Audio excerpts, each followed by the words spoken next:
Hello students, आप सबका स्वागत है मेरे YouTube channel make life easy with knowledge के साथ। आज हम बात करेंगे एक स्टूडेंट्स की लाइफ कैसी होनी चाहिए। अगर एक आइडियल स्टूडेंट्स की बात करें तो हर स्टूडेंट्स के लाइफ में एक सर्टेन रूटीन का होना बहुत ज़रूरी होता है। आप कब सुबह में जागते हैं, आप कब अपने स्टडी को स्टार्ट करते हैं, अपने स्कूल कॉलेज जाते हैं, फिर वापस आते हैं, अपने बाकी चीज़ों को आप रूटीन वाइज करते हैं या नहीं करते हैं, ये आपकी लाइफ में बड़ा इम्पोर्टेंट रोल प्ले करता है। एक स्टूडेंट की लाइफ में एक रूटीन का होना, एक दिनचर्या का होना बहुत ज़रूरी होता है। सबसे पहले सुबह में उठने के बाद और नित्य क्रियाओं से निपटने के बाद प्रत्येक स्टूडेंट्स को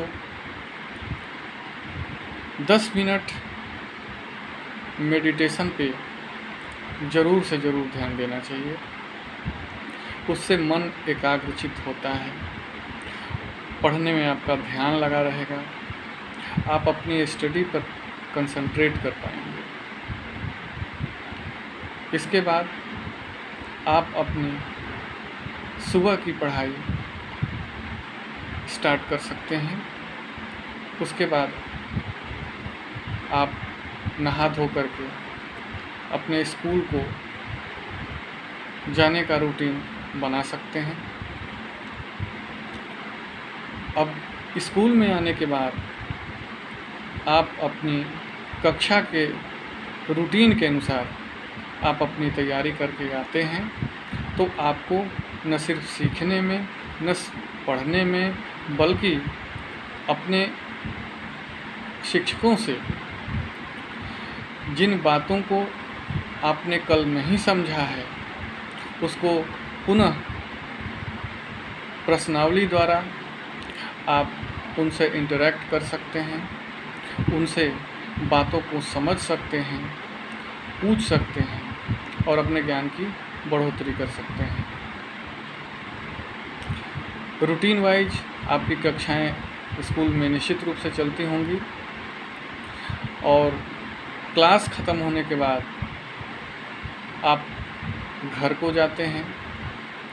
घर में जाने के बाद शाम में थोड़ी बहुत आप अपने शरीर को एक्सरसाइज करने के लिए कुछ खेल खेल सकते हैं और ये खेल हमारे जीवन में न सिर्फ शारीरिक रूप से खुद को चुस्त और तंदुरुस्त बनाने के लिए बहुत आवश्यक होता है, बल्कि मानसिक रूप से आपको दृढ़ता प्रदान करता है।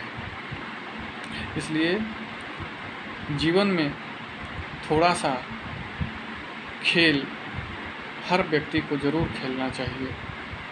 ये एक दूसरे को विचारों के साथ समझने की भी एक कला है। एक दूसरे से कोऑर्डिनेशन बना के चलने की ये एक ऐसी विधा है जो आपको दूसरों को, उनके विचारों को समझने में मददगार साबित होता है। जीवन में दूसरों से सामंजस्य स्थापित करना एक बहुत बड़ी चीज़ होती है, ताकि हम अपने विचारों को उन तक पहुंचा सकें और उनके विचारों को हम ग्रहण कर सकें। उसके बाद शाम में आपकी पुनः दिनचर्या ये होनी चाहिए कि आपने अपने स्कूल में जो जो कक्षाएं आपकी चली हैं उन चीज़ों को आप दोहराएं बारी बारी से। आप रूटीन बना सकते हैं कि 1 घंटे या आधे घंटे हमको इस सब्जेक्ट पे देना है, अगले आधे घंटे आप किसी दूसरे सब्जेक्ट का रूटीन बना सकते हैं। इस तरह से आपको लगभग वो सारी लेसन्स जो आप स्कूल में पढ़े हैं, आपको आपके शिक्षक ने बताया है, समझाया है, उसको दोहराना बहुत ज़रूरी होता है।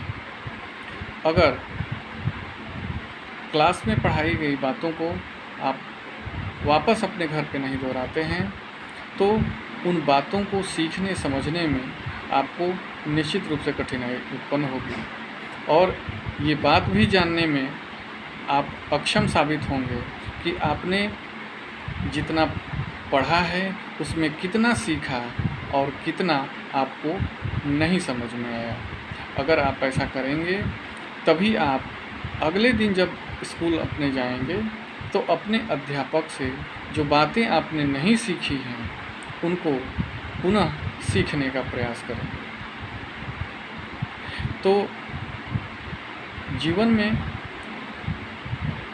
हर चीज़ के लिए एक निश्चित रूटीन का होना बहुत आवश्यक होता है। हर व्यक्ति अगर रूटीन के अनुसार एक निश्चित दिनचर्या के अनुसार अपना जीवन शुरू करता है, उसका पालन करता है, तो वो कहीं न कहीं दूसरों की अपेक्षा ज़रूर अपने जीवन को ज़्यादा सफल पाता है। एक शिक्षक के नाते मेरा ये अनुभव रहा है। मैंने इस बात को अक्सर अपनी कक्षाओं में कहा है कि शिक्षा ग्रहण करना और पढ़ना दोनों अलग अलग बातें हैं।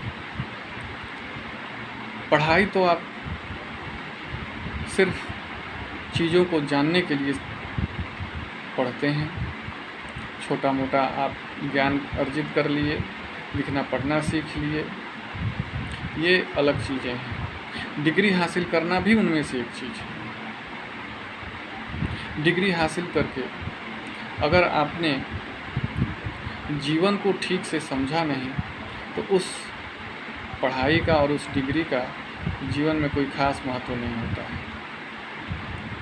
दूसरी तरफ शिक्षा ग्रहण करने का मूल उद्देश्य है अपने जीवन को सरल बनाना, सुखमय बनाना और उस रास्ते पर ले चलना जिनसे दूसरे भी हमसे सीख सकें जीवन कैसे जिया जाता है, हम दूसरों को अपने जीवन से क्या लाभ दे सकते हैं। ये सीख जीवन में हर मनुष्य के होने चाहिए और शिक्षा ग्रहण करने का सबसे परम उद्देश्य एक अच्छा इंसान बनना, अच्छा मनुष्य बनना होता है। किंतु आज के परिप्रेक्ष्य में प्रायः यही देखा जाता है कि शिक्षा ग्रहण करने का या पढ़ने का एक मूल उद्देश्य है नौकरी पा लेना। लेकिन नहीं, जीवन में शिक्षा ग्रहण करने का सर्वप्रमुख उद्देश्य एक अच्छा इंसान बनना है, एक अच्छा नागरिक बनना है जो न सिर्फ अपने अंदर अच्छे गुणों का समावेश कर सके, अपने जीवन को सरल बना सके, बल्कि समाज को भी एक सही दिशा दिखा सके। इसलिए आप सब अपने अध्ययन को उस रास्ते से ले जाएंगे जहाँ पर जीवन आप पर बोझ न लगे, आपको दूसरे लोग ये न कह सकें कि इसने समाज को क्या दिया। जब आप इस धरती पे आए हैं तो आपका ये परम कर्तव्य है कि आप समाज को कुछ सिखा के जाएं, कुछ दे के जाएं और किसी भी मनुष्य का ये सबसे परम कर्तव्य होता है। ये एक छोटा सा मोटिवेशनल स्पीच आप सबके बीच मैंने रखा। और अगर आप मेरी बातों को समझ रहे होंगे, मेरी बातें अच्छी लगी होंगी, तो प्लीज़ चैनल को ज़रूर सब्सक्राइब करिएगा। ऐसे ही और नॉलेज के लिए और ऐसे ही और बातों के लिए मैं फिर आपसे मिलूँगा। बहुत बहुत धन्यवाद।